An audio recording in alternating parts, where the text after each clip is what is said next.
Okay, I think we'll go ahead and start. Let me welcome you to the Mercatus Lunch Lecture Series, and it's a great pleasure and an honor today to be able to introduce our speaker, Dr. John Nye. You'll all know that John is a professor of economics here at George Mason University, and in addition is the holder of the Frederick Bastiat Chair in Political Economy. He earned his BS degree from Caltech, his MA and PhD from Northwestern. John is an economic historian who's also very deeply involved in new institutional economics and, in fact, was founding member of the International Society for the New Institutional Economics. He's been on the editorial board of the Journal of Economic History and was co-editor of Frontiers in the New Institutional Economics, a book I refer back to all the time, actually, in my work. In addition to that, he's the author of the 2007 book, War, Wine, and Taxes, The Political Economy of Anglo-French Trade, 1689 to 1900. And unlike most economists who seem to search for titles that are completely unintelligible to the average individual, John's recently published papers, particularly with Noel Johnson as a co-author, with wonderful titles such as Does Fortune Favor Dragons? Sorry to say my son is not a dragon, so I was discouraged a little bit. And Trade, Taxes, and Terroir. Today he's going to be speaking with us on the topic of taking institutions seriously, the example of the Philippines. Please join me in welcoming Dr. John Nye.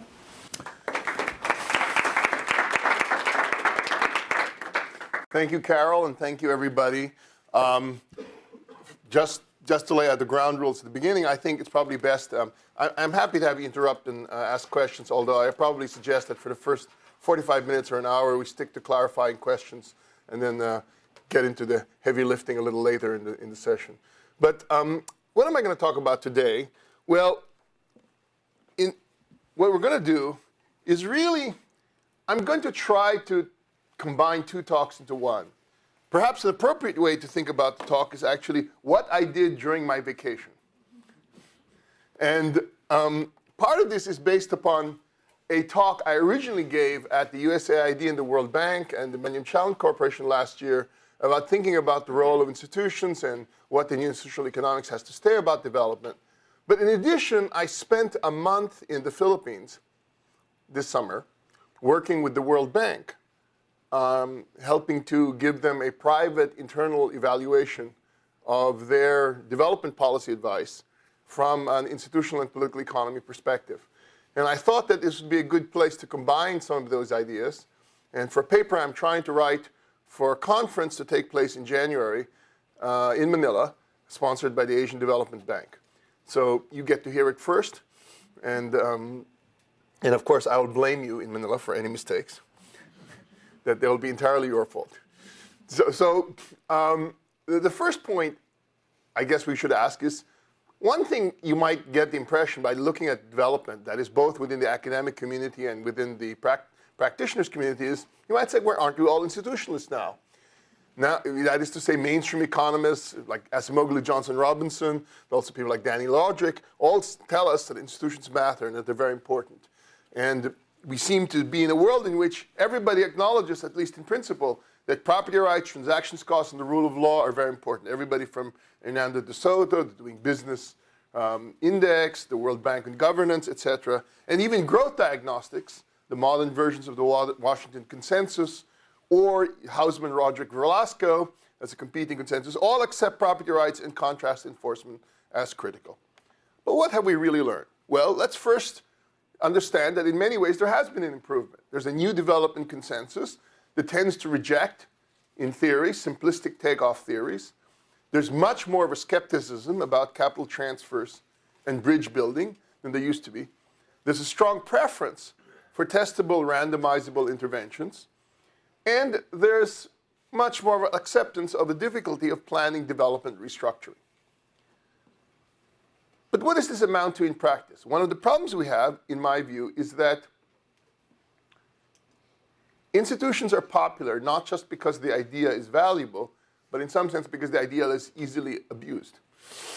And in some sense, it's all things to all people. In addition, I think development particularly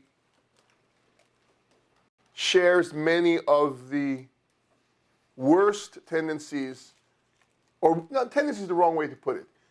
Development shows many of the greatest conflicts that applied economists face. That is the problem of positive versus normative theory.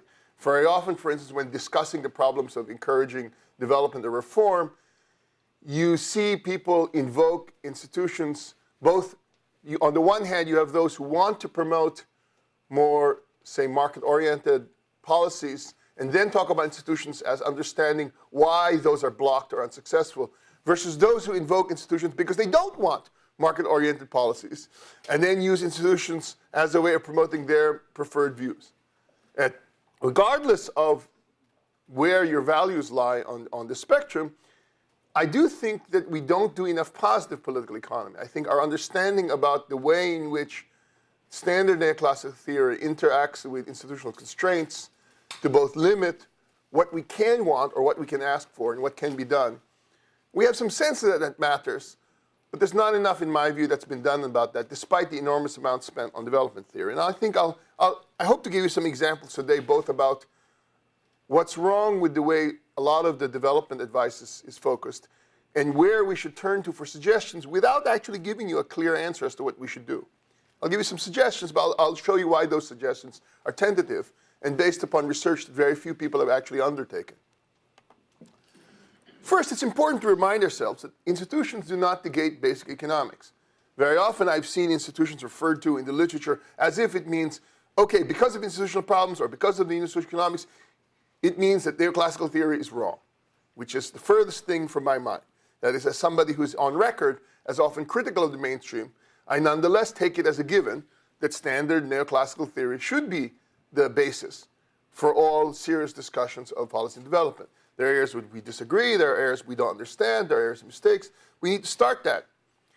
And really, if we were to boil it down to its simplest components, what do I mean by basic economics? Well, the easiest thing to tell someone who's not an economist is that economics is really about the idea that people pick up $100 bills. That is to sort of say, gains from trade tend to get exploited if they can. This is sort of the idea we get back to Adam Smith. However, institutional theory, in my view, complements neoclassical theory by explaining why huge gains go unexploited, despite the human desire to take advantage of positive opportunities for trade, for growth, for development.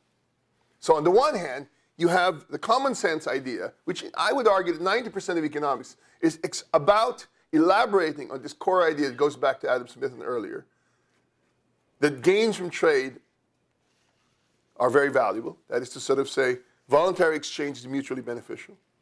But in a world in which you have a problem of how to get voluntary exchange and how to preserve it from coercion, the politics, whether directly through military or political intervention or indirectly through social jockeying, status competition, Malthusian concerns, or ideology, trumps the concern for material gain and improved welfare or trade. And we need to think about those things in much, much more detail.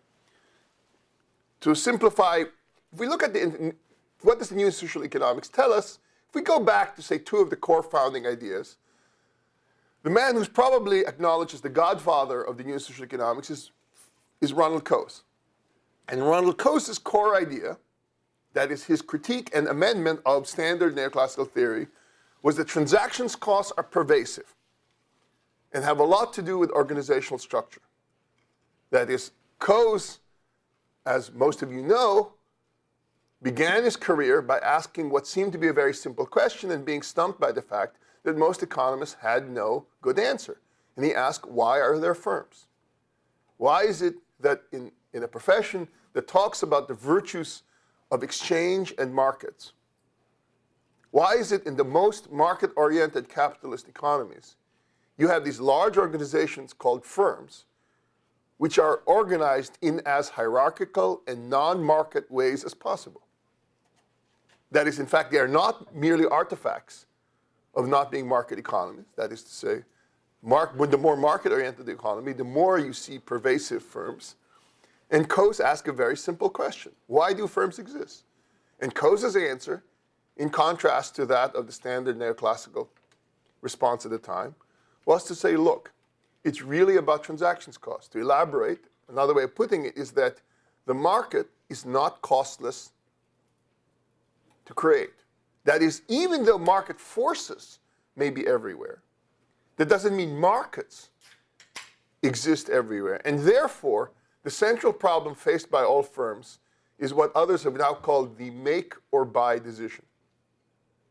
That is to sort of say, at every point, there is a transactions cost that you have to overcome when you deal with a product. If we say, given the existence of a market, markets will prove ideal.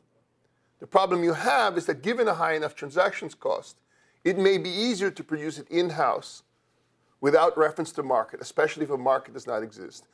And therefore, what makes the firm is determine the limits of the firm are the points at which the firm decides to make a product in-house or to buy it in the outside market.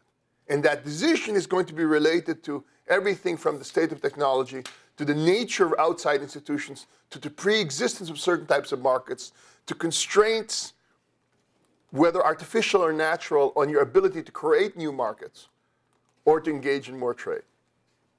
And that's the core idea of Ronald Coase that's been applied to many kinds of situations. And in many ways, the recent winners, Elinor Ostrom and Oliver Williamson, have both followed up on Coase's ideas. But interestingly enough, for development, the man who followed it up in a very different way was Douglas North.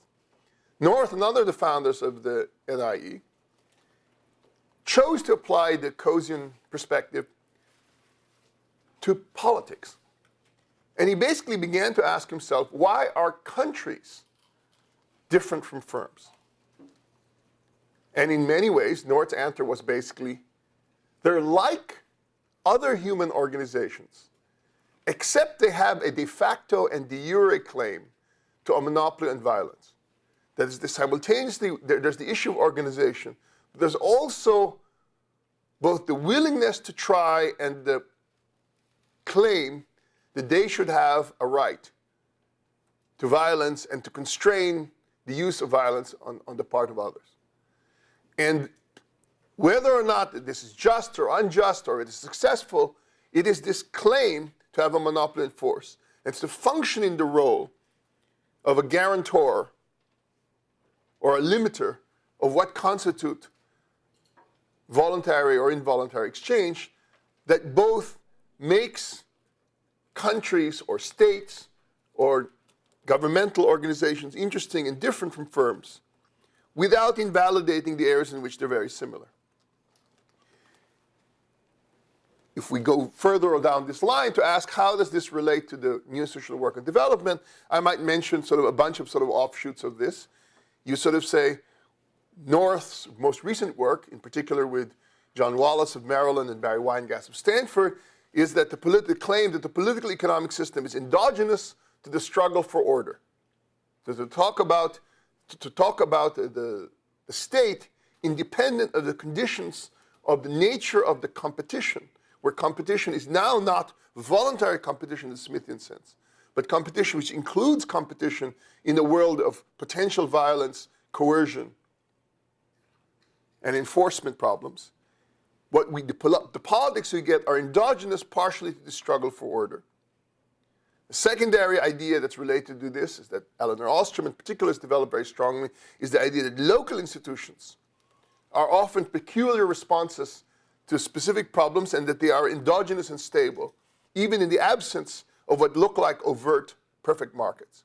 That is, they are kind of like the Coasean firms that they themselves attempt to balance the transactions cost face, say, in managing water supply. So you have, say, issues of things like free rider problems or common property problems, and you're balancing sort of both sort of the theoretical needs of sort of an ideal market solution versus the costs of actually negotiating ones, and so that very often local institutions solve these problems within their limits, but then they have problems of scaling up.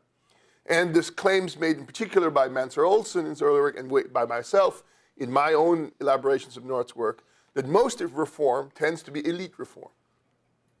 Now, how does this relate to development? Well, that's what we're going to talk about a bit more today. In my view, one of the big problems I see when I think about development is that despite all the lip service paid to institutions, a lot of discussion of development today still fails to take political economy seriously. What do I mean? Examples of this is that we know that most reform is being implemented or is asked to be implemented by the groups who stand to lose the most from the reform. This is not exactly conducive to self-sustaining reform.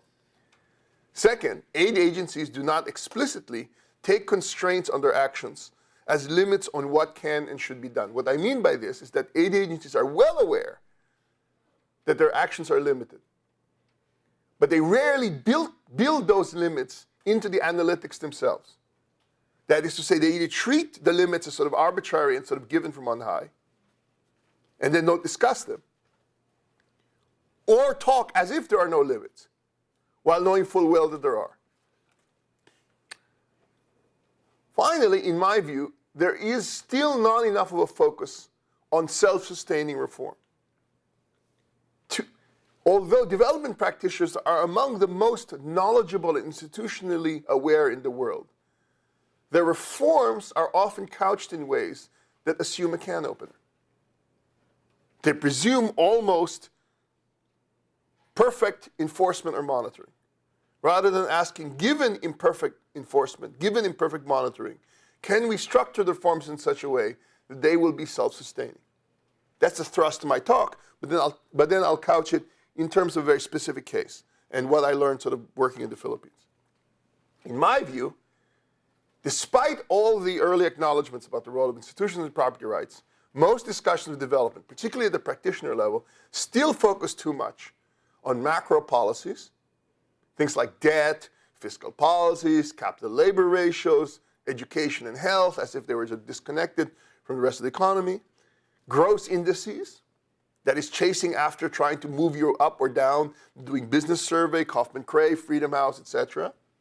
Silver bullet technical reforms, that is a bias towards concrete expenditures, whether this be a bridge or a hospital or things of that sort. And, in my view, worst of all, an excessive attention to formal best practice and legal rules.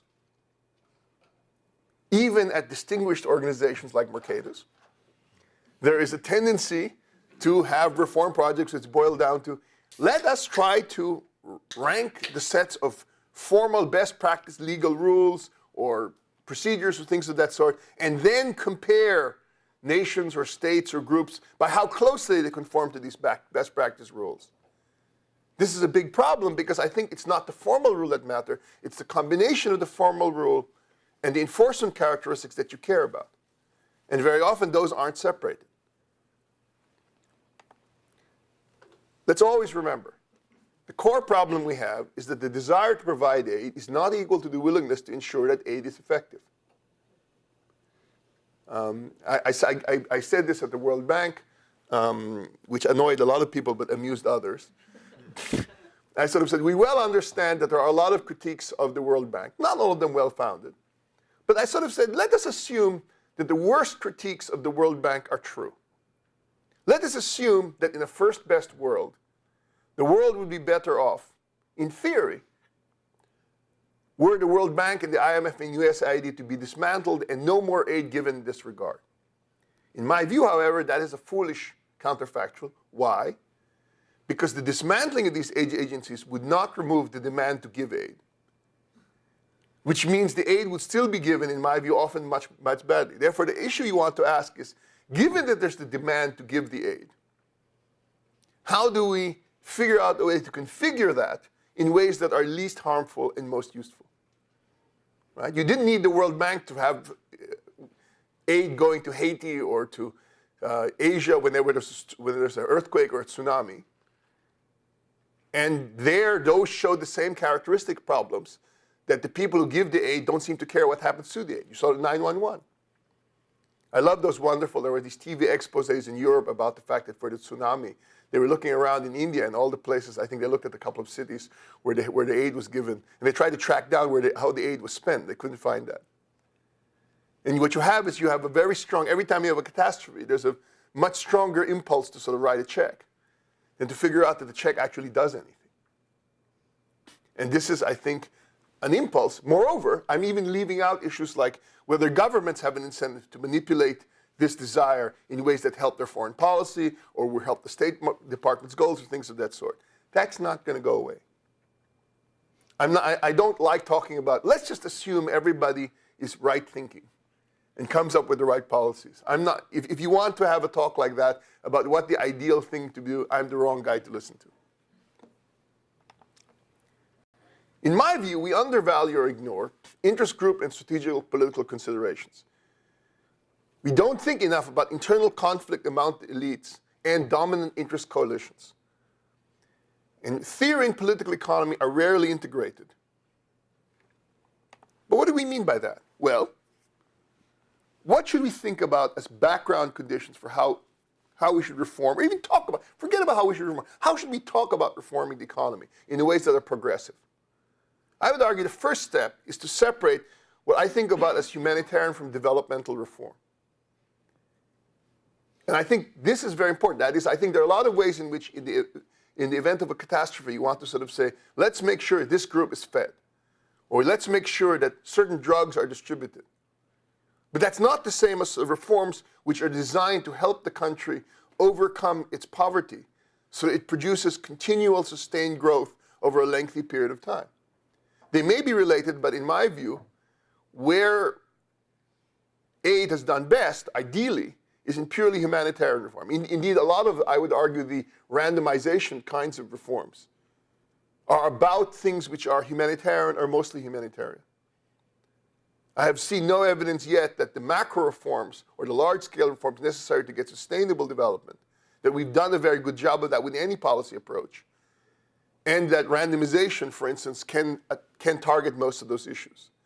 Because most of those issues that we have to deal with in that regard are not very susceptible to randomized blind controls or things of that sort. We need to really ask ourselves, what are the core obstacles to economic efficiency? We need to try to analyze the political social constraints. And then we need to, in a straightforward fashion, ask ourselves, can we prioritize reforms that skirt these constraints or that are going to minimally invoke them? It's tough. I'm not sort of saying you'll even come up with a very happy answer.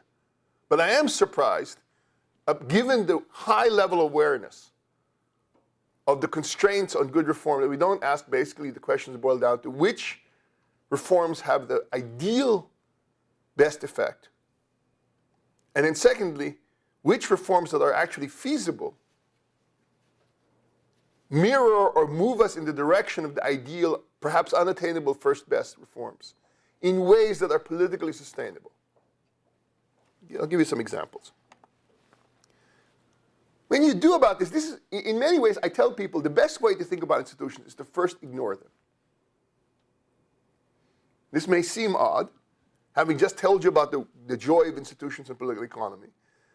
I would argue the first thing to do, or at least the first thing I would do whenever I consider a situation, is to ask yourself, let's assume country X or region X is purely an exercise in microeconomic or macro theory with minimal transactions costs and you having godlike powers. Pretend it's purely an exercise, almost a textbook exercise. What are the major distortions and can we prioritize them? In my view, this is such a non-trivial step which has not been undertaken for almost any country, whether developed or underdeveloped. And I'll try to make the claim. So for instance, when I was in the Philippines, I was shocked at how little we actually knew about this. And I had access to both the published work of the World Bank as well as private discussions with what they'd studied. And I would dare say that for the majority of countries, you have very few, if any, can claim to have had this work done on it, despite the amount of discussion and money spent on it. You can have very good guesses, but I seriously doubt there was a really serious neoclassical accounting of where the major distortions are, to the point where you can assign a rough dollar value to what those distortions are. I'll discuss this. I'll give you Give me, wait a few minutes, I'll show you an example of the Philippines. We need to ask, what ideal reforms would have the biggest impact? Because again, assume away institutions, assume away political constraints. If you could just sort of rearrange the standard variables, which have the biggest impact? And can you show me, even in a very simple model or in a very simple kind of empirical framework, what those distortions are and what you think are likely to be very important? The closest you see this is actually in developed economies. You see this a bit in budget discussions, when you see things like where is spending taking place and so forth. But you rarely see this for countries as a whole when we're talking about distortions. And as I'll show you in a second, because of this disconnect, the kinds of policies often suggested in underdeveloped countries are wildly disconnected from what the first order distortions are. Now, it may well be, as we'll see, the reason they're doing that is because the constraints are so great politically that they immediately jump to this third best. But in my view, this is a mistake precisely because we need to first articulate exactly what those constraints are rather than assume them surreptitiously, so we can get out in the open where we think the changes should take place. At that point, only when we've tried to identify, even crudely, what the distortions are, should we then layer the social, political, institutional constraints. But before we even talk about those, before we even get political economy institutions to account, we need to ask, what are the real distortions? We need more explicit political economy. What are the dominant interest coalitions that support current arrangements? If there's one lesson from the work of people like North and myself who looked at this, is that no matter how dysfunctional the situation is, there's a reason that that situation persists. And we need to understand what are the interest groups that benefit from or would see themselves threatened if the arrangements would take place. Who are most likely to oppose significant reforms? And the most important and hardest question to answer is, can your reforms produce new groups to sustain the reforms? Now we come back to my main point. I'll try to illustrate it with the work I looked at. Missing the obvious, the case of the Philippines. All right? The Philippines is a very interesting case. It is, on some margins, doing okay. It's had positive economic growth. It has had a number of reforms. It dramatically lowered tariffs since the early 90s. And yet, it is a laggard in growth, especially in what is arguably the most successful region in the world, East Asia. By comparison, not just to the famous tigers of Taiwan, Hong Kong, Singapore, but also to newly emerging countries in Southeast Asia like Malaysia or Thailand, the Philippines is a laggard. And there are many discussions about this, but all of them, interestingly, point to structural adjustment as a major impediment to reform in the Philippines. As the Philippines is heavily an agricultural and rural society, with large numbers of people living in the countryside in very low efficiency, low productivity agriculture. But there's a very slow movement out of agriculture into industry, and it doesn't seem to be very heavily sustained, even though there has been a modest and gradual movement out of agriculture to industry over the last 20 years. This point was mentioned by Paul Krugman in a very good report on the Philippines written in the early 90s. Most follow-up reports, whether with the IMF, the World Bank, the Philippine Development Council, or other international agencies, says pretty much the same thing. And yet, most of that work seems to ignore or not identify the true distortions for this. Here's another way of putting it. Don't look at the slide.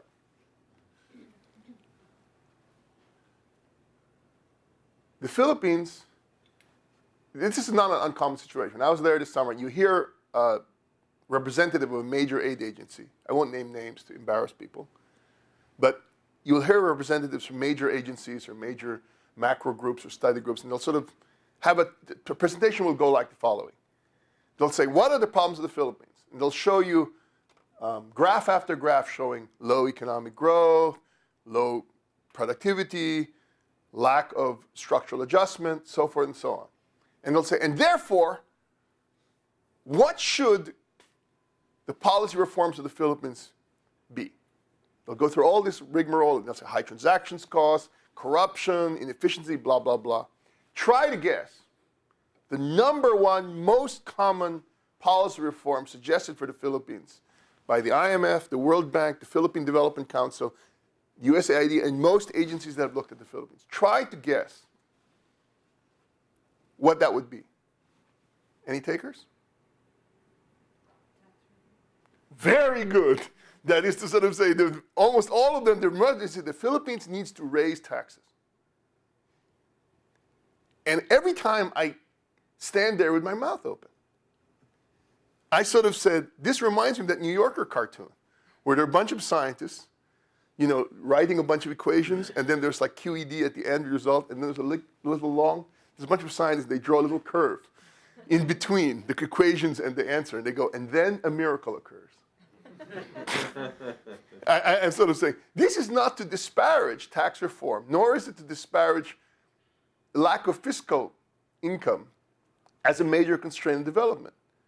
But the idea that after having told me about structural adjustment problems and major problems of underdevelopment and major distortions, that the natural first answer you get is income reform, seems to me to be so bewildering. I really felt like the little boy standing up saying the emperor has no clothes. You have no idea how many people I annoyed this summer. In how many places. And part of my view is because most people had not done the basic exercise of really sort of saying, okay, we know this structural adjustment is there, but can we really dig deep into why they're not moving out of agriculture into industry? And if you look at, I'm an economic historian, and one of the big things you see in economic history is one of the major sources of impetus for development. A big neoclassical move is simply that if you have highly developed industry in the cities, or advanced modern industry, you have a big move from the countryside to the city, and from agriculture to industry. There are all sorts of reasons why those are slowed down in different countries. The debates about France versus Britain in the 19th century. But you see this as a big part of development. This is a big part of China's development, moving out of agriculture to industry and moving from the countryside to the city. So why in a country like the Philippines do you not get more of that? Well, wonder of wonders. It turns out, and I only found this by listening to a labor economist who seemed to, in my view, have the baby in his hand and then proceed to throw it out with the bathwater because he didn't connect the dots. That is to sort of say, the Philippines, it turns out, has a very high industrial minimum wage. Indeed, according to some, it is among, say, developing countries, arguably in the top 10 or 12 highest minimum wage when measured as a fraction of average wage in the country. It is, I think, in the top 20 or 30 in the world. And it is a minimum wage that only applies to industry, primarily in the cities. It is not binding on services or agriculture. Think about this for a second. You have a high minimum wage supported by unions that tends to apply to commercial, formal sectors. So the most advanced, most developed, and most urbanized sectors of the economy are constrained to very high minimum wage.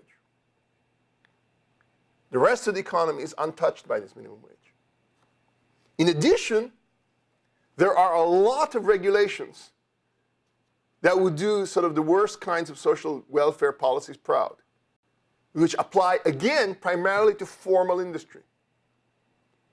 For instance, there's something called the regularization policy that in most factories or businesses, once a worker has been in place for 6 months, he cannot be fired effectively.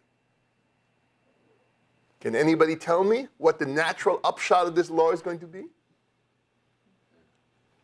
Tell me what will happen. What will firms do? Correct. Actually, you do it after 3. So what happens is that the most advanced companies have 2 types of jobs.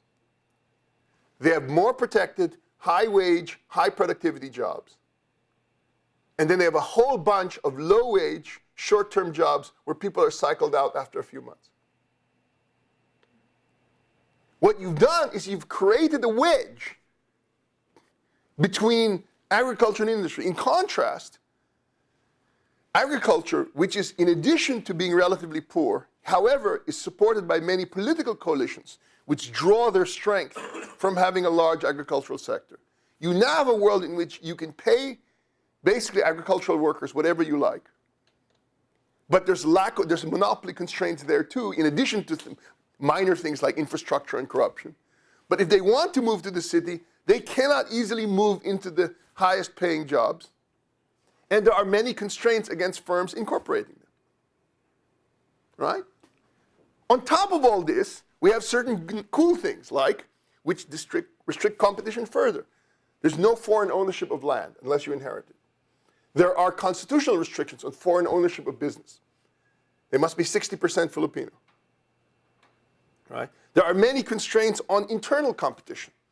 There are a variety of ways in which the country, which has 7,000 islands, has the natural problems of limited competition combined with artificial problems of government regulation. You have zoning preventing agricultural buyout. Large chunks of the country's agricultural land is so inefficient, but nonetheless cannot be easily bought by firms and converted into commercial land because of zoning restrictions. It's well known, for instance, that the gap between the productivity of many lands in agriculture and what they could be were they industrial is so great that many businesses buy land where there's a rumor that it might be zoned commercial in the future, hold it idle, and gamble that it will be turned commercial. Why do they hold it idle? Because if they turn it into agricultural land, their ability to get it rezoned is limited. So it tends to create a buffer of inefficiency between the countryside and the city. Voila. What's evidence for some of this? Let's look at something that's very odd. This is something people here will understand. In most of the development world, there's a strong correlation between your ability to be employed and your education. In the Philippines, like in many poor countries, it's the opposite. The unemployment rate is highest for the most educated and lowest for the poor and least educated. Look at this table. This is one estimate in 2008 by a Philippine labor economist that uses fairly formal standard data. And what he finds is that those with no grade school have an unemployment rate of 2%. Those who have, what the heck? What did I do? You got disconnected? Hmm?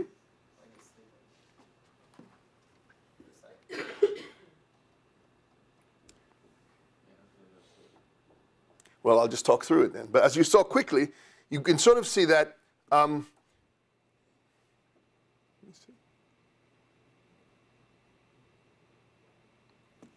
as I told you, those with college degrees or higher have 10.6% unemployment. High school only 8.6%. Elementary school 3.3% unemployment. No schooling whatsoever, 2% unemployment. This is so irreversibly the opposite of everything that you have seen elsewhere, and so irrational.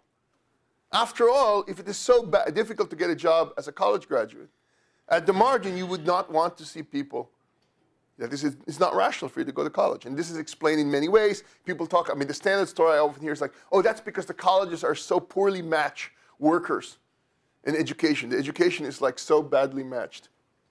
All right? Anybody want to come in and do this while I'm talking?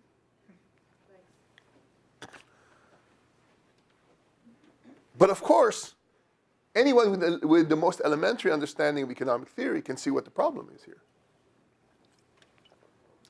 Because of rules that basically create highly protected, closed-off sectors with high wages and a large barrier, what you're essentially doing is you're creating a lottery. You're creating queuing. At the margin, you have a trade-off, right? Basically, somebody making a decision. Think about it this way. At the margin, deciding whether to go to college versus staying in high school, or just graduating from high school, is a decision that sort of says, if you graduate from college, you have the right to a lottery ticket. that gives you a better chance of a high-wage job. If the gap is high enough and the benefits are high enough, where it's not just an average wage, but things like benefits, lack of unemployment, and moreover access to a very nice formal sector that is both desirable in itself and may have all sorts of social and political connections that are valuable. At some margins, there is some optimal degree of weighting. That is, there's an optimal amount of unemployment that is worthwhile to have the chance for this better job. You see this when poor people move from the countryside to the city. You see poor people who ostensibly leave material conditions that are worse than the slums that they live in their cities.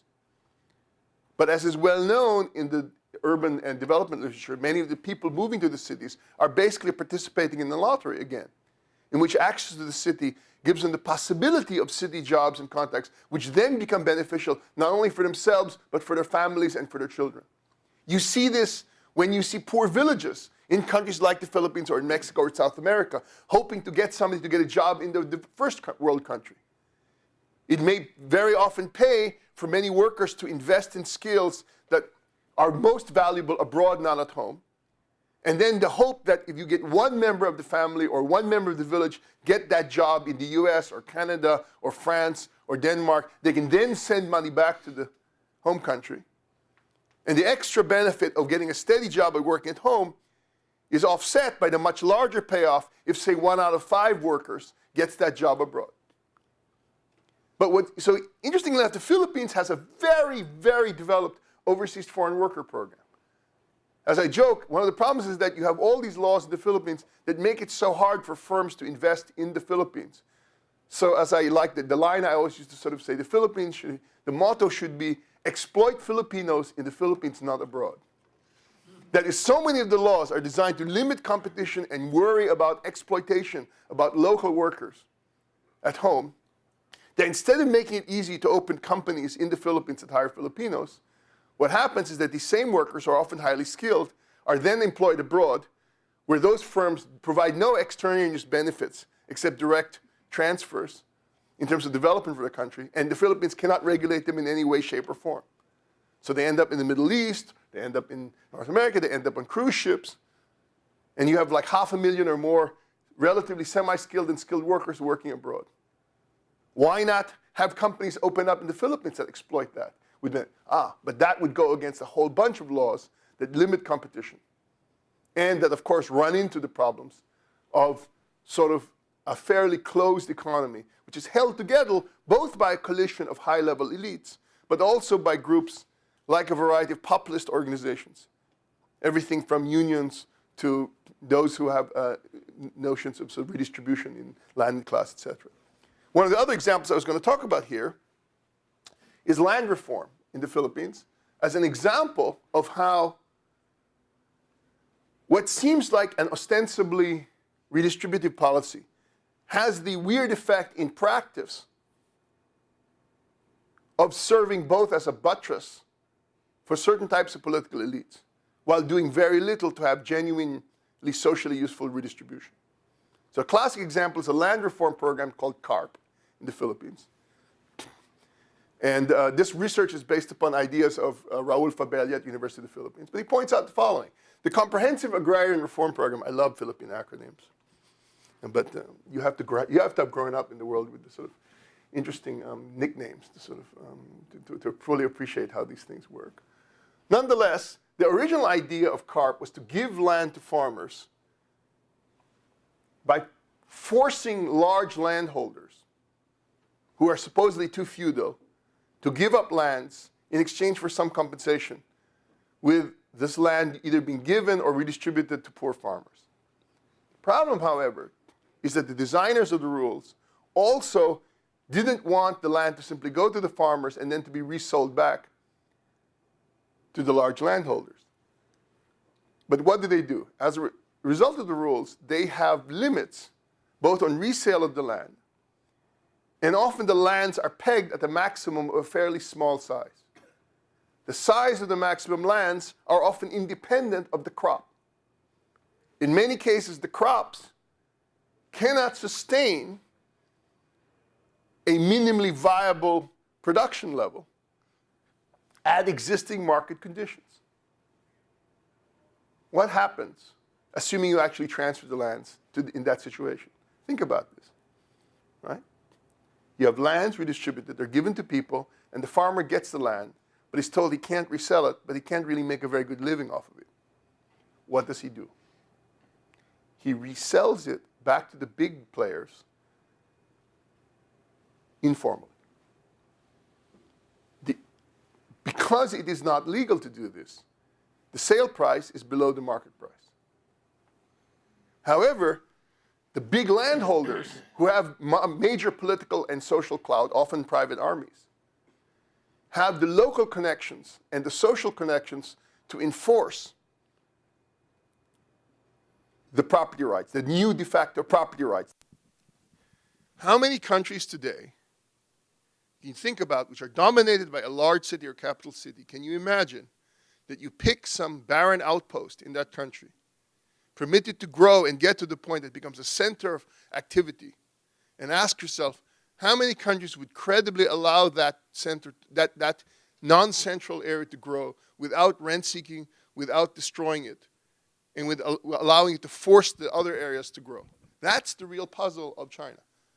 But given that they were willing to do that, the creation of these outlying areas creates genuine competition and now creates sustained reform interest. What is to be done? Let me just wrap up here quickly. My big suggestions are, so again, let me repeat my main idea. You need to identify the biggest areas of distortion. I haven't done this. I have suggested where they might be. So I want to make it clear, I have not shown rigorously what the biggest areas of distortion in the Philippines are. But I'm suggesting that it just seems so obvious where some of them are, we need to look at them more closely. But I would like to sort of see development agencies have straightforward analytic work, which even does very good back-of-the-envelope calculations about the biggest areas of distortion and assign numbers to it. Secondly, try to prioritize on the basis of likely support and resistance. Then, can we find policies that undermine whatever the efficient blocking arrangements are sustainably, even at a small level? And here is where we can learn from the idea of pilot experiments. If we can do this in a limited sense, that's very useful. We know there are limits to bureaucratic aid, and we know that aid agencies cannot guard against internal conflict and limited long-term monitoring. So we need to take that into account. We need what I call the 5% solution. Focus on small, interest-creating projects that are self-enforcing. I call it the 5% solution because it is my contention that a successful reform policy will waste 95% of its money. In my view, that's a reasonable rate of return. If 95% of the rate of the money that is spent by a development agency is merely a transfer and is neutral, that's a good deal. That's probably the most you can expect in the real world. You want 95% to be neutral transfers and 5% to start leveraging real change. You want to look for good demonstration effects and scalability. You want to create reformist interests. And you want to remember that it's not about some formal notion about decentralization or federalism. It's not about the law. It's about trying to figure out ways to encourage effective competition.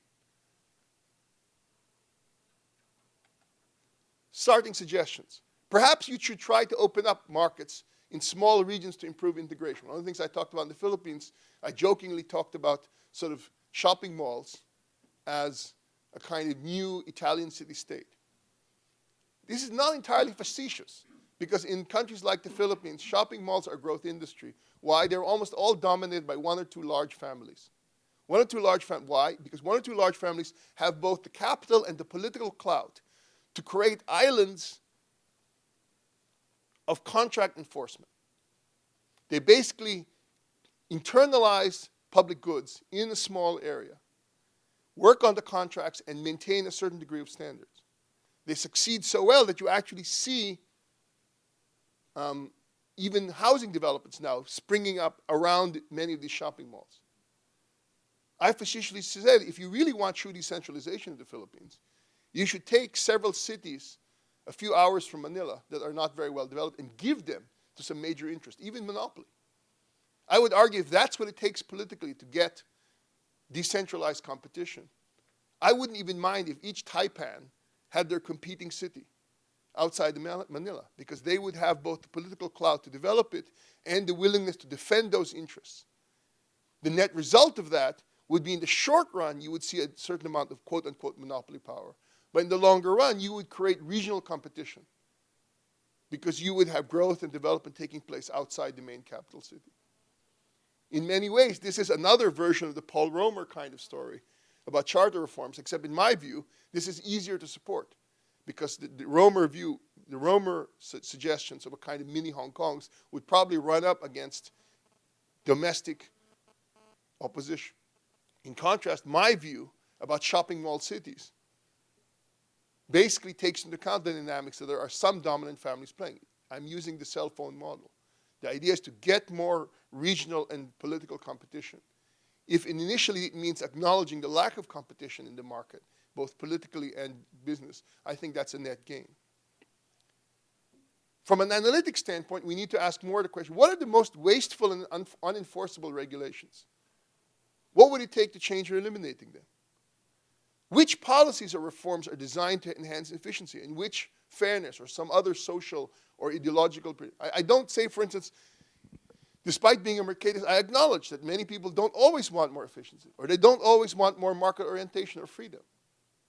But at least trying to figure out which policies are cross purposes. Maybe some policies enhance neither redistribution or equalization or whatever social policy, or even, say, religious conformity and efficiency. Maybe they fail at both. Can we try to figure out the ways of reorganizing that?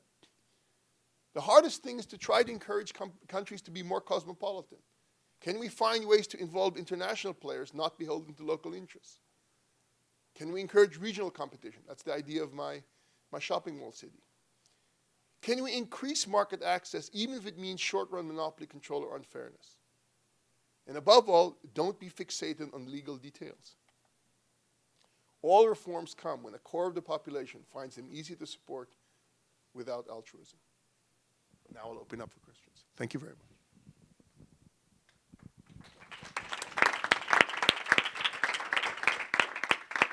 Yes, first, yes. Could you give us your name, please?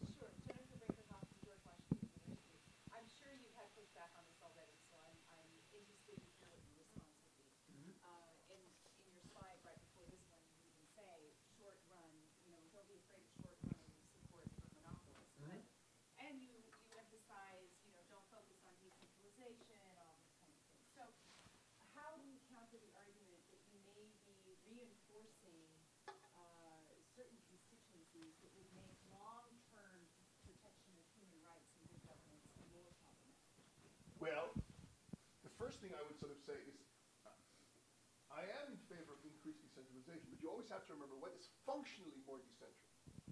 Very often, most of the proponents of decentralization are interested in what is formally decentralization.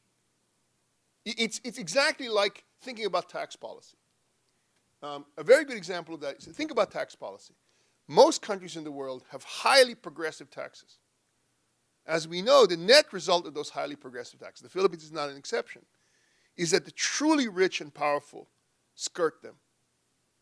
And the burden is heaviest on middle class and upper middle class producers, who are precisely, again, the vanguard of the transformation of the modern economy. In that world, transparent, simple, flat taxes, even if nominally more regressive, are in practice more progressive, because they will draw in a bigger part of the population and remove the bias against the group that's easier to monitor and grab their money. Similarly, I would argue on everything from the environment to human rights.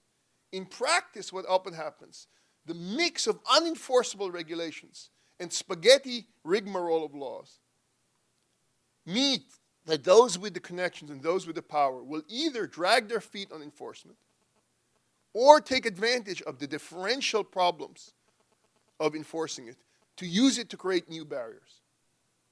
Property rights are a classic. Property rights are very inefficiently monitored, enforced. There's a huge welter of red tape in the Philippines. The largest land companies are very good. They have an army of lawyers and people who are very good at getting around the system. This is a huge advantage for them in the markets. You want to remove that to make it easier for some more people to enter. At the margin, again, if we go back to the issue, take the land reform. If changing land reform to acknowledge the dominance of the major powers, but find a way to give them something in exchange for allowing them to tolerate more competition, it's going to look more regressive on paper because you're going to take away from the poor. But in practice, you get much more by opening up that market and getting a broader range of participation, even if it's the broadness goes from being 1% of the economy to 10% of the economy. But that's harder sell, I acknowledge that. And that's why, you know, I'm open to thinking about things like encouraging regional competition, encouraging things that movement and things of that sort. Because the fact of the matter is you're getting the existing problems already where people are leaving. People are not following the current rules. And what I care about is what's happening sustainably. And a claim I've made in my work and in other work I've seen is that you have never seen any major reform in the world, never, including in revolutions, that was sustained and liberalizing, that was not at some point required cooptation of a core segment of the elites. What happens, all true reform requires some core segment of the elites to basically sell out their class. Oh, I would say even England. England's a classic. That I would argue that the English Industrial Revolution was made possible because parliamentary elites basically wanted to shaft the rural aristocracy. And the deal was that they were willing to tolerate a more efficient national market with more cogent solutions to bargaining in terms of destroying feudal regulations in exchange for creating a stronger national government that could be rent extracted by the London elites. So that even many of the liberalizing tendencies were simply, let me put it in this way, a new modern elite would like to sort of say, yes, we want all the benefits of the reform, and we want to guarantee that we get monopoly profits over those forever. But absent that deal, many are willing to sort of say, fine, we will take more profits up front now, knowing that we're going to lose control in the future. That's the deal you want to push towards. It's the reason why really restrictive countries like North Korea don't want any openness in the first place. They know that that deal is not sustainable in the long run. And at the margin, they're willing to make that trade-off. But most countries aren't. So the example of the cell phones. If you already had a good deal on the landlines, you're going to lose that, you know, when the cell phones enter. But you're figuring you gain enough that you're willing to lose it in terms of greater competition later on. Roads were the same way in the 19th century. Railroads are the same effect. Carol. Thanks, John. That was really interesting. It's not quite a pushback, but maybe a hypothesis on why taxes and not other more foundational structural issues are the things that folks were discussing. And it could be that you even answered the question yourself when you talked about the fact that large landowners have things like private armies. I don't think it's the case, actually, that people at the World Bank and other development agencies don't understand that limitations on foreign ownership of land is a problem. I think they understand very well what the challenges are in the property rights environment in the Philippines, and they throw their hands up and say, privately, too contentious, too political, we're not going to be able to effectively deal with it. There are things like private armies out there. Therefore, let's focus on something we think we probably can actually do, which is talk to people about tax reform. In places like the Philippines, I'd also suggest foreign ownership isn't necessarily a problem so long as you have long-term leases that are enforced. So it's really the contract rules that are as much of a problem probably in that area as it is the prohibition on ownership. So you have a long-term secure 99-year lease is going to do almost as good for a foreign corporation as outright ownership is. Well, I wanted to believe that when I first went there. Having spoken to the World Bank and the people internally, I was shocked at how many thought tax reform was the way to go. When I mentioned this stuff on, say, the labor laws, one of the authors of the report actually said to me, yes, those are distortions, but I never thought these labor laws were a major constraint investment. It doesn't show up in any of our surveys of business as an important constraint on development. It's let me put this. I talked to a lot of people. I talked to a lot of people, and I was shocked at how few of them were even had. I sort of said, "Tell me what you hope to accomplish." I sort of said, show me that you made an effort to do back of the envelope calculations about how much you think tax reform will do. How much do you think tax reform will do? And tell me who do you think is going to evade it? Where do you think it's going to make the most margin? They all discussed it in terms of what percentage of total revenue was being collected as of GNP, and the advantage of getting it up. Almost all of them discuss in terms of, I forget the number, but say something like, now they're collecting 12% of GDP. It would be really great to get it up to 15%.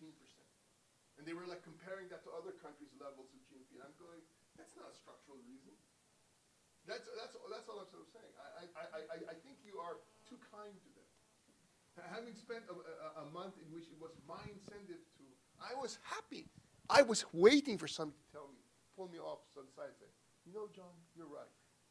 And that's part of the secret handshake. We can't do X, Y, we can't do that. But we can do this instead. They were even unaware. I mean, I just sort of said, show me that there's like some secret document somewhere that sort of said somebody in lunchtime sketched out the rough costs of these things. There was no numbers. I sort of said, look, I'm willing to believe, I would be happy for an analysis that sort of said, once you drill down plus all distortions, the one you can work on is tax reform. Even if somebody gave me a bad paper showing that, I would have been happy. Nobody had it anywhere, I would argue. So my final comment is, in case you don't know this book, there's a very nice book that came out this year called The Politics of Property Rights Institutions in Africa. That does a very nice job explaining why elites prefer insecure property rights over secure property rights.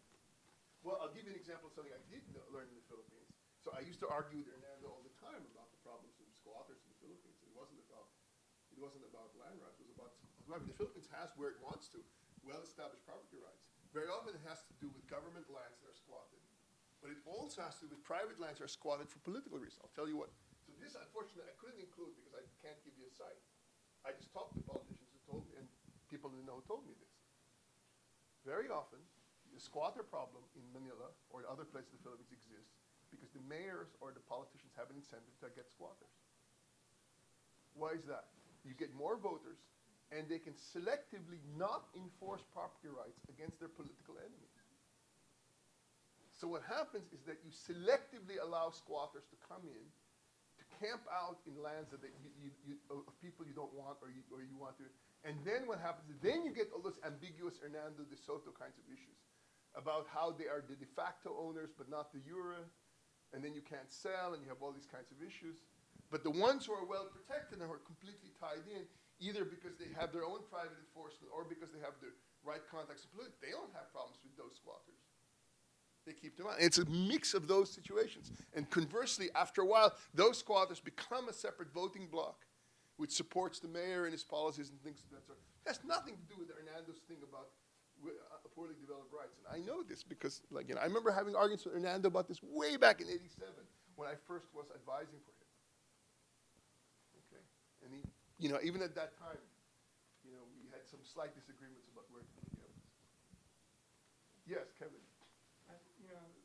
The point you're making about elites and is in Doug's book too.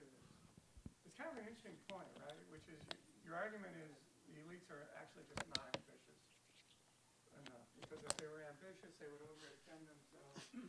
And it's in being overextended that you have to start making compromises with the rest of the population.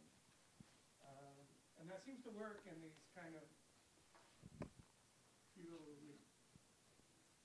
worlds. But what isn't clear to me is, on the other hand, the U.S. has now experienced a number of leaders who were overly ambitious, and it just got us into trouble. So I'm sort of curious how one makes the balance between, sort of basically pushing the ambitions of the elites, and yet controlling the process of their ability to control how they're overextended. Yeah, I think I've thought about this too, Kevin. I used to think like Doug. I think Doug's wrong on this. So let me, but I've been working on this for a while, but I don't. Making the same point, right? No, no, Malls with these no, guys. no. Let me explain. Let me explain for a second now. This is something I thought about a lot. But this is some new work I'm working on, but I don't know how to put it in a way that's rigorous yet. But I think, as economists, we overvalue pure material gain. This is where my earlier work on positional goods is important. If you look at it from a cogent perspective, but you look at it in a kind of very naive way, it looks like in most poor countries, take the Philippines. Philippines is like at least 5 to 10 times poorer than it should be with very good policy. Right? Say 5. You don't have to assume, say, make it 3 times. Say make it 3. You don't assume, say, Chinese levels of growth to get a lot of improvement in the Philippines. And you might sort of say, imagine that you could tell an elite, why do you tolerate this bad situation? If you could rearrange the economy and make it more open, more US-like, you'd be a lot richer. You'd be 2 or 3 times richer. So theoretically, there's a transfer that could take place where the elites give up some of their power-blocking rules in exchange for more wealth. I would argue, if you make that claim, you're underestimating the true cost of the transfer. Because there are positional goods that are very expensive. What's a positional good? Very often, the deal you're offering an elite is something like the following. Wouldn't it be great to be 3 times as rich and live like a rich person in Alexandria or Arlington or Falls Church or DC? And I would argue for many of the elites in countries like the Philippines and South America, that's a bad deal. It's a very bad deal because they get to lose lots of things. They leave social goods. They leave status. They get to determine which social groups get to be high status and low status society. Even in the US, think about how many elites probably would have resisted some reforms if they were told they couldn't guarantee their kids get into Harvard. That is the Ivy League. In other words, the fact that they can control who goes to the top schools, who they meet in the country club, which ethnic groups rise to the top, who gets a say in government politics, which families get dissed. What are the nature of this? I'm saying something. Are you saying that those positional goods then are a constraint on how ambitious these elites can be, and therefore a constraint on how much you can use them? All I'm sort of saying, yes, they are. But what I'm sort of saying is that they don't change the basic story, but they change the way you think about the dynamics. It's a blocking coalition that's more than purely materialist. It's kind of like, look at Japan today. How many people sort of say, Japan would grow faster, they would tolerate more immigration? But I wager that the average Japanese would rather have the current stagnancy rather than be twice as rich in a world in which, say, a dominant non-Japanese group, like the Chinese or the Koreans, came to represent 1/3 of Japan. Right? I think you say the same kinds of thing on immigration. There are a lot of people who would say in the US, we will open up immigration to levels 4 times what it is today. But the deal is, if an immigrant comes in, they lose all rights for the children to ever be integrated. They can never become citizens, and they must leave after 20 years, which, by the way, Singapore offers. But what I'm trying to figure out is how one thinks about the equilibrium. Because at one level, you're describing malls as an incentive to get elites to take over cities and create wealth. At another level, you're telling me they don't want to do that because it hurts their positional No, because goods, and therefore they'll resist. No, because in the short run, they sort of see, they're already doing that. That's why I start with malls, because they're already willing to do it that way. Right? And the point is, you're giving them a little bit more in the short run. You're giving them some greater access to goodies they didn't have before. You're not telling them, here's a deal that will make everybody richer, but you lose out in the short run. But you're pushing them to be more ambitious and overextend themselves. I'm trying to bribe them against the future. I'm trying to bribe them so they give up more of the future in exchange for stuff today. I'm a Machiavellian Marxist in neoclassical clothes. Yes. Isn't part of the equation then that they have to believe somewhat in the inevitability of the policy direction that you're suggesting? So I'm thinking back to your example of cell phones. That, what they gained in the short run wouldn't seem to make sense by what you were just arguing unless they believed that the cell phone industry would be inevitable. Well, I think in that sense, they could see the huge returns being made by cell phones abroad. So it was easy for them to credibly believe the amounts that the Philippines was a relative laggard in adoption. And they could sort of see how much money was to be made there. So the material good did trump. Sure, I'm sort of saying, look, I'm not saying status goods. It's not like people are willing to pay an infinite amount for the status good.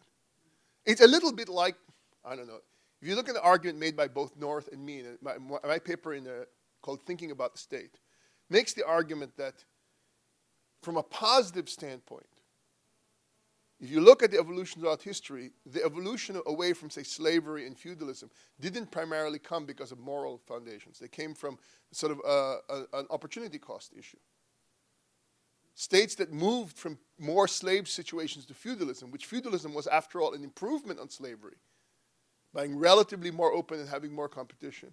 They had higher productivity and more sustainable development along various margins. This is why technology is so important. In a world of low level of technological frontier, elites have very little to gain by rearranging social mores and social arrangements. The more the production possibility frontier moves out, the more the temptation for them to trade off one set of social arrangements for another. This is exactly why most countries are not willing to do the Amish trade-off, right? The Amish are deeply aware of the fact that they give up an enormous amount, both technologically and income, through their way of life. But they make that trade-off quite explicitly. Right? They make that trade-off. They want a particular kind of social staticness. And they're willing to get some growth so long as it doesn't interfere with that. Most elites aren't willing to trade like that. Yes? So you think in the case of the Philippines, there's this legacy of either from the Spanish domination or from, say, Teddy Roosevelt's attitude towards trust busting and the U.S.'s penchant for protecting labor in the early 20th century, that all these legacy issues are built into it? I think partially that was made worse by the fact that the Philippines, I think, shares the problem that India had. I think in many developing countries, particularly with relatively good legal sectors, at least formally, what you had is that in countries like the United States or England, the legal sector and all its formal rules and regulations and the government sector co-evolved with the business sector. So there were a bunch of competing coalitions and interests. In countries like the Philippines and India, when the US or Britain left, they basically left what was an underdeveloped, rickety econ system, a first world legal system. So it's not a surprise that for an elite growing up in that environment, it was easier to make money. It was easier to earn rents by making use of the legal system and redistributing gains to themselves than by engaging in productivity or entrepreneurship. If you tie that to the fact that a major source of potential productivity in the Philippines were the Chinese Filipinos who were viewed as outsiders, a big part of the debate about Philippine growth was keeping Chinese Filipinos non-Filipino. You may not know this, but in history, until the 70s, a compromise was brokered. Chinese Filipinos who had been living in the Philippines for generations were not allowed Philippine citizenship. So a lot of the anti-foreigner rules were about internal domestic ethnic politics. The same was true of Malaysia. Murray Wiedenbaum told me that when he was chairman of the Council of Economic Advisors for Reagan, he met with some people in Malaysia, and he was telling him about the wonders of deregulation improvement. And one of the Malaysians said to him, "Look, Murray, if we did what you sort of said, the country would grow at 6% per year, and the Chinese would grow at 10% per year, and we'd have riots in our hands." Arguably, what paved the way for Malaysian development was this compromise, where the Malaysian Chinese accepted being restricted by affirmative action on a whole bunch of margins, in exchange for which the Chinese Malaysians were given control, basically, of the commerce econ section of the politics of Malaysia. And that compromise that was brokered in the 70s and 80s paved the way for liberalizing reforms that have seen growth in Malaysia. But these in the Philippines, internal conflicts, even the Chinese are a tiny minority, they're thought of as Jews in that sense. And you have all the kinds of, and these kinds of issues are tied to it. I can tell you about other things about the history of sort of protection in the Philippines, but you have to think about some of those issues. One of the things I would argue about is that ultranationalism that rose up in the Philippines in the 50s and 60s was coterminous both with protection of land and interests, but also with ethnic animosity. If you tie that to the anti-imperialist section against notions against the US and Japan, it all ties together in which you have a system in which pro-nationalism means keeping out foreigners, even the foreigners who live at home. And then, of course, that is exploited by aristocratic elites who themselves are often part Chinese or part Spanish, who have navigated this system already and are insiders and want to keep that, et cetera, et cetera. No, let me move some other people first, yes. No, it's different, yeah. Correct, correct, yes. In fact, that's part of what I want to exploit. There is no monolithic one set of elites. Indeed, I would argue, again, like North Wallace and Weingast, the elites do what they do for both good and bad reasons. The bad reasons are to restrict entry and to preserve their rents. The good reasons are they genuinely feel they've created a sphere of functional activity, which, if that is destabilized, will break down. And it will not be replaced by a liberal, open environment. It will simply be replaced by chaotic situation in which there will now be a struggle among various factions in the economy, and they will lose their privileges without necessarily a corresponding gain. So I don't want to make it, this is not all just about evil sort of elites sort of blocking. In fact, the elites, I think, you see this in Argentina. I think a lot of the, you read the history of Argentina and you see the issues from the 20s, 30s. You see the Argentinians, elites in the capital city, feeling that they're protecting themselves from the encroachment of populists who want to redistribute things and maybe plunge the country in what they feel is a chaotic world in which their privileges will be taken away. And so they're willing to create a static situation in which they hold off what they feel as the encroaching marauders in exchange for, unfortunately, a kind of more nationalist or semi-populist arrangement that sort of freezes the possibility for progressivity. The more you try to threaten them by sort of saying the result is what we want is an open situation in which all their privileges are thrown away, that is only going to get their hackles up even more. Other issues here, questions? Did I miss somebody over here? Tom, thank you very much. Thank you very much.